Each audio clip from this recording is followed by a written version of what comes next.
oh yeah, I'm in DAR. And they say, oh, you mean like on the Gilmore Girls? And I say, no, it's not like that.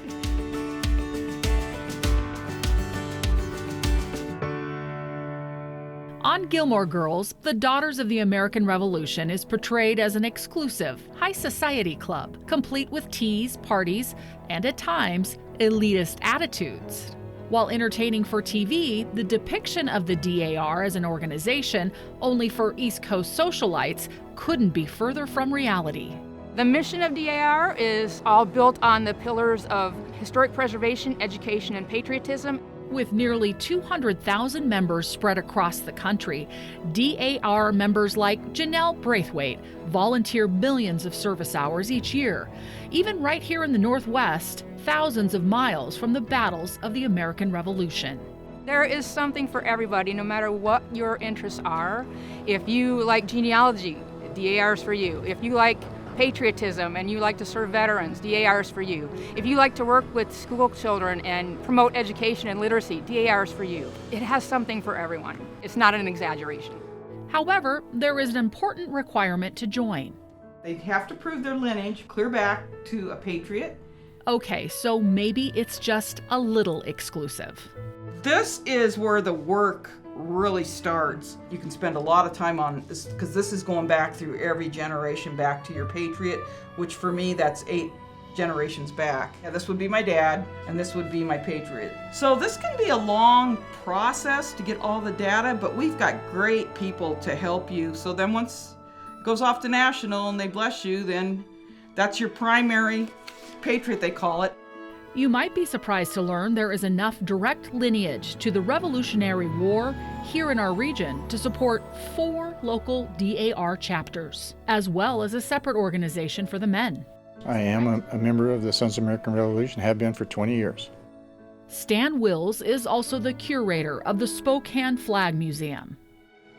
During the American Revolution, George Washington was elected head of the Army, and he had his own flag. Essex Hopkins was elected the head of the Navy, and he had his own flag. So we have 13 stripes and 13 stars. The museum was a labor of love for Wills and the other members of the SAR after seeing a need. We had a booth set up at a local fair, and we were asking history questions for kids, and they couldn't answer the questions. So we decided we would start a program to educate the community about the history of the American flag. The Spokane Flag Museum is just one way these organizations help educate youth. One of their favorite things to do is to show kids what their life would have been like 250 years ago.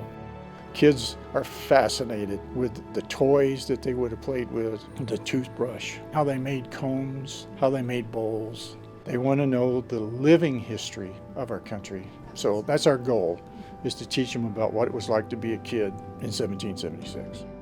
Members are also passionate about supporting active duty military and veterans and preserving historic sites and monuments. This is the Patriots Plaza. Patriot Plaza not only honors our region's patriots, it was completed at the perfect time to serve as an educational tool for America 250. Each of these bricks is the name of a patriot, mostly of the people in Washington State who are members of the Daughters of the American Revolution.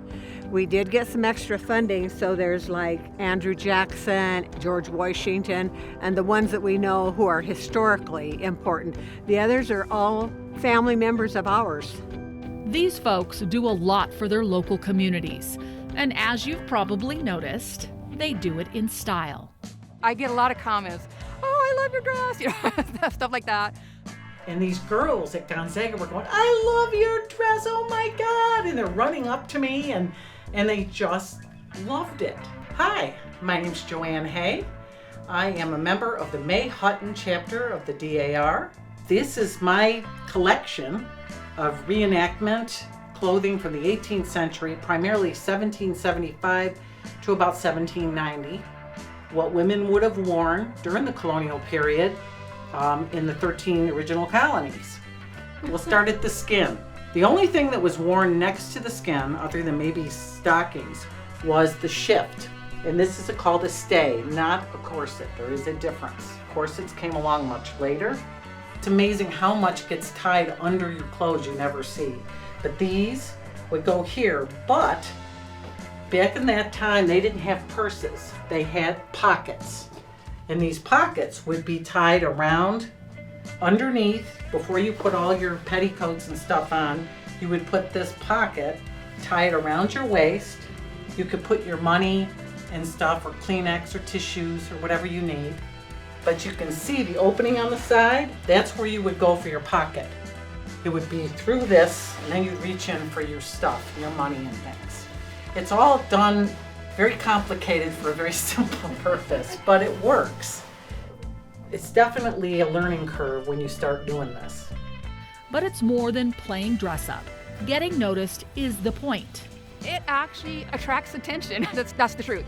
We want them to pay attention to what we're doing there. We're marching in the parade to get the word out about our 250th anniversary, to get the word out about DAR and SAR, to get the word out about flags and the proper use of flags. And so if we're just wearing our normal clothes, that's okay, but they really pay attention to what we're doing if we're dressed in costume. And there's no better time to pay attention and reflect as we celebrate America's founding and look ahead to what the next 250 years might hold. Our goal, above all else, is to make sure that our history is not forgotten, that the stories of our patriots stay alive, and the stories of their descendants stay alive, so that we can continue to know our history and grow from our history and grow into the future.